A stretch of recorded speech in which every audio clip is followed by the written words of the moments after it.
the first thing I wanted to ask you, because it's no secret that being the mayor of Seattle is, to call it a difficult job is an understatement. But what are some of the most fun memories you're going to take away from doing the job? That's such a great question, Ryan, because there was still, even through the challenges, a lot of joy. And my favorite part about being mayor was getting out of City Hall. I mean, you saw me on some of the walks I did, but whether it was neighborhood visits or roundtables, a senior center or a pre-K, just getting out and talking to people in every part of our city. I think it made me a better mayor because you could really hear what mattered in people's lives. But it also gave me just great joy to do it. Did you, now being the mayor, of course, sometimes you get the opportunity because of that to meet famous people or people of interesting walks of life. Are there a couple that stood out to you because, you're the mayor, but you're still a human being with emotions, where you were just super excited to get to meet them? Well, everyone knows I love sports. And being able to meet both Sue Bird and Megan Rapinoe was kind of cool. And one of the places I met them actually was probably the most inspiring, because I've been inspired with Sue on the court and Megan on the pitch, but they came and volunteered their time at Lumen Field. And that showed me the quality of people they were. So that's the kind of thing too. It's wonderful to continue to be inspired by inspiring people. Yeah, well, and you probably know I'm a big Storm fan too. So any opportunity to be around Sue and Megan is a huge deal. And I was really touched by their moment together at the Olympics. It made a bold statement too. Well, none of that is, I can't think of two professional sports people at the top of each of their games who are also Olympic athletes and who also are a power couple and also give back to their community. I mean, I think they stand almost alone in terms of what they've been able to achieve. And I think it's so great for little girls everywhere to see that they can be whatever they want to be. Exactly. And in fact, that's why I took my daughter to that Storm victory rally the time she videoed our interview for me, which was very nice of her, well before the pregnancy, of course. But hopefully we'll get to cross paths at another one of those in the future. In fact, absolutely. I think it would be so amazing if the Storm was able to get another championship at their first season in Climate Pledge Arena. I mean, them playing there is going to be so phenomenal. And I just want everybody to fill that place up and make it really loud. Yeah, I'm super excited about seeing Storm games there. Absolutely. In fact, now that we're talking about it, that's something else that came to being, and you had a hand in it. What do you think of the new arena? I think the new arena is fantastic, and it really is a world-class arena. So many people will go in and out of the arena and will have just a great time, whether it's for music or for sports. And I think it's really important right now, coming out of the pandemic, that we have places that bring us together and that we can do things that are fun together as a city. And so I think Climate Pledge Arena, being the first net zero arena in the world, but also just what it's going to mean to Seattle Center and to the city of Seattle is really remarkable. Yeah, I think it's absolutely gorgeous. They did everything right. And it's roughly the same number of seats as the old Key, but it feels so much bigger. It feels much bigger, and I think they can get some more seats. And what I love about it is, I've walked through those doors thousands of times since I was a little girl. And when you first walk in, the roof is familiar, the entrance from the center is familiar, but then you walk in and see that bowl, and it is jaw-dropping. It is so gorgeous.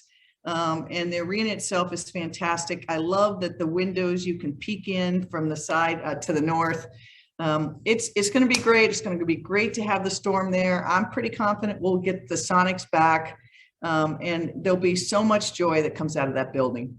Yes, if they don't get the Sonics back, there's something seriously wrong with the NBA, and I will be writing nasty letters to the commissioner if they don't do it. So you can count on that. Okay, so I just noticed banker's boxes over your shoulder there. Are you packing up and getting ready to leave? Is that what's happening there? I'm packing some of my stuff up. I think one of the things that is really important in a democracy is the smooth transition of government. And we've been working really hard to get Mayor-elect Harrell up and running, giving him briefings on every department that we have, giving him special briefings on some of the bigger challenges we have. And I look forward next year to being Jenny's citizen and writing my mayor often. Yes, excellent, excellent. Is there anything you're going to miss about the job? I miss the people. Both the people I had the great honor and pleasure to meet out in Seattle, but the people I worked with here in the mayor's office in the city of Seattle. We just have really great people every day showing up to think about how they can make the city a better place. And I saw it, you know, all 4 years, but particularly saw it during the last 2 years with the pandemic and our civil rights reckoning. Just seeing how everyone takes their job so seriously and works really hard to deliver for the people of Seattle. The people of Seattle should be really proud of that. Indeed. Well, speaking of things people are proud of, what about your tenure are you most proud of? I'm sure there's a good list. You know, Ryan, I think my time as mayor will be defined by the pandemic. And I'm proud at the way that I was able to lead, but also at the way the city stepped up each step of the way to do the right thing. We were the first in with no guidebook, really no resources, no help from the federal government. And we had to carve our own path forward. Fortunately, we live in a city that has access to really great scientific researchers, a great healthcare system, a real connection to the public health community, and where government's willing to work together and the people believe in science. And because of those things, today, the city of Seattle has the lowest incidence of COVID, the lowest hospitalization rate, and the lowest mortality rate of any city in America. And that didn't happen by accident. It happened by a series of choices that I was able to make, but that everybody in every business and every resident in Seattle made. It still was so hard. You know, there's no family, no person, no business that wasn't impacted. Many people lost their businesses or lost a loved one. Their lives were changed by the way their kids were home from school or their job got canceled. So it's not to say there wasn't a lot of suffering, but even through those tough times, I think Seattle can be really proud of the job they did. And then even with the pandemic, we kept going on programs that we knew were for the better of Seattle and that will really change the trajectory of lives. The Seattle Promise program and our pre-K program, I think will change the lives of so many families. When I came in, there was about 100 kids in the Promise program pilot. That was just, a few high schools and one in South College. We extended that to all of the Seattle colleges and all the high schools, 2 years free college. Over 1,000 kids enrolled this fall. 30% of them first in their family to go to college. Over 60% students of color. And they're now unlocking the key to good family wage jobs and to be a full part of this new innovation economy. We've announced, scholarship programs to help people support them through this, the equivalent of almost a third year, because so many students across the country kind of went off the rails during the pandemic because it was so hard. And we now have a 4-year computer science program at the colleges that our Seattle Promise students can go to. So I think that's amazing. And we've talked about another. We had to keep going on things that were really important. Climate Pledge Arena. It's going to be a great place for so many generations. The waterfront park that we've kept going on is going to reconnect our city to the Puget Sound, which is part of our maritime heritage. And you and I drove on that last drive on the viaduct. Taking the viaduct down would define most mayoral ships. But the viaduct, the West Seattle Bridge, the pier falling in the water, the smoke and heat events. Those were significant events, but through it all, we kept saying to ourselves, how do we make sure that when we come out of this, we're as best positioned as we can be? So another thing too, because, you mentioned it, city business still had to go on. And the last time I saw you very recently was, creating more affordable housing. Do you feel like you've done at least your part toward putting the city on that path and with that momentum? I think we did everything we could on that front, but I also think that the city has to keep going, but we also have to keep going as a region. You know, as mayor, I have been able to announce $2.5 billion, $2.5 billion in new affordable housing, about 7,600 new units. It's the most production we've had in any era in the city of Seattle. We passed the MHA so that we can have development pay for the cost of housing. We also put in our ADU-DADU law to create another place where people can have more affordable housing in neighborhoods. And so I think through this, we've been able to really create more. The other thing that was really important to me, Ryan, was that I paired it with an executive order, an anti-displacement order, so that those people in a community who either would be displaced or had been displaced would have first shot at that housing. Because I've seen the face of the city change so much from when I was a kid. We have to have a city where people, working class people, can continue to live and thrive here. And we're a city that is just so expensive, it's becoming more and more impossible for that to happen.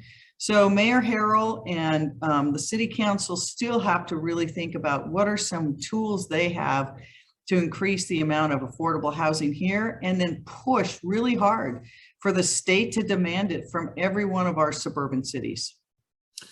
Anything unfinished you wish you could have gotten done? You know, I think that there's so many of our challenges are challenges that supersede any mayor or any city. If you look, for example, at the challenge of homelessness, I truly believe that the city of Seattle will never solve homelessness by itself. The economic factors and root causes of homelessness are bigger than any one city. And the scope of the problem really requires not just a regional, but a statewide and federal effort to address it. So I'm hoping that the progress we made in creating the regional authority is a stepping stone to really having regional solutions. Same with, you know, public safety. We are going to, as a city, the new mayor is going to have to hire more officers, get them in place. At the same time, they're standing up all these alternatives to sworn police that we've been creating, like our Health One program. So the real work of a mayor is never done any day, any month, or any year. So you've touched on a couple of things, and I was going to ask you, what are your expectations of your successor? Because I feel like any outgoing executive is entitled to throw out some expectations. So first, I will say Bruce Harrell is a very good man. I've known him for many years, and he will be dedicated every day to improving the lives of people in the city. He will need a lot of support. He will need a city council that is willing to be collaborative, and he'll need support from the voters, residents, and business of Seattle. And if he is successful, then we're going to be successful as a city. I really think that he and the council need to turn the page on some of the conflicts and divisions and really focus on our common challenges, because people want solutions. And we are coming out of probably the most consequential and challenging time in our city's history, with the pandemic, with the civil rights reckoning, with all the impacts on so many families and businesses. And it was laid against a time that was already challenging for our city, with its rapid growth and lack of equality, as well as the housing being so expensive. So my expectation is that I know Bruce Harrell. He will do all he can to work across, industry lines. He'll work with businesses big and small. He'll work with other governments, the state and the county. But at the end of the day, I think the voters have said they want progress on some key issues, and I hope he's able to make that progress. So what's next for Jenny Citizen? I know the last time we talked, I mentioned one particular job that's open. I'm not going to put you on the spot with that on the record, but there are other things that are happening now. Do you have any plans to pursue, or have you been asked to take on certain roles? Jenny Q Citizen is first going to take some time off with her family, decompress, and then look at what the next adventures may be. I have no plans. I'm not foreclosing a single thing, and haven't settled on a certain thing. The only thing that is really important to me is to really take some time and spend some time with the family, because this has been really impactful on them as well. Yeah, no, I know it's been a rough time, and you've been down that road with with other conversations like this one, so I'm not going to take you down that again. But I will ask you finally, any last message for the people of Seattle?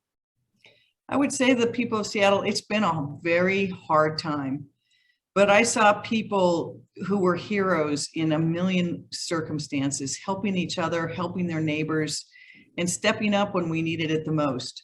And I think that the pandemic was so hard, not just because of its impacts, but because it really did separate us. People became isolated from one another.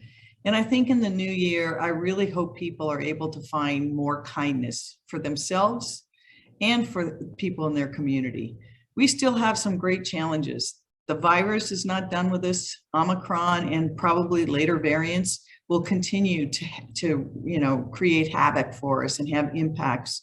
We still have a city that's just now coming out of the pandemic, and our downtown business area is struggling. We have public safety and homelessness challenges. But through it all, I have seen such enormous resilience by the people of Seattle. And whether it's a small business owner who dipped in their own pocket so they could pay the wages of the workers they had, or the neighbor who took hot meals to the senior citizen who couldn't get out anymore. There's just so many remarkable acts of kindness. And we have to remember that, because what brings us together as a city is so much more important than that which divides us. Indeed. Seattle Mayor Jenny Durkan, we thank you. Thank you, Ryan. My best wishes to everybody in the new year. Thank you for that.